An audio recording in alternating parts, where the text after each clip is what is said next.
Ruth wasn't the first head teacher to take her own life because of an Ofsted inspection, but she must be the last. 4.5 months on from her sister's death, Julia Waters has repeated her call for urgent change.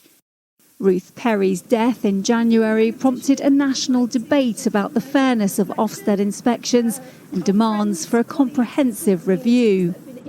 Her family believe the stress of waiting for a report that downgraded her school from outstanding to inadequate led her to take her own life.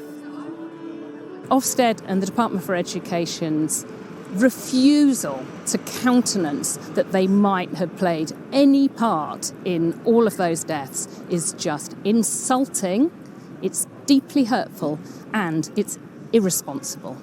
They have a duty of care, they must have a duty of care to those people who give their time, their commitment, their love, their care to looking after the nation's children. You can't do that if you yourself are terrorised, traumatised, worn down.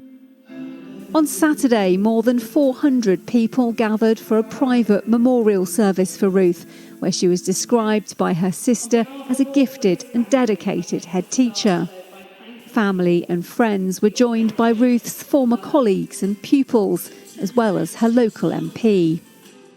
I'm trying to work with Julia and to try to change the way that Ofsted operates. We want to see it reformed and move away from the one-word judgments, which are really quite unfair on head teachers and on schools, towards something that's much more balanced, and also for Ofsted to be more supportive, to change the culture so that it doesn't feel like there's this huge pressure on heads and on schools when there's an Ofsted inspection.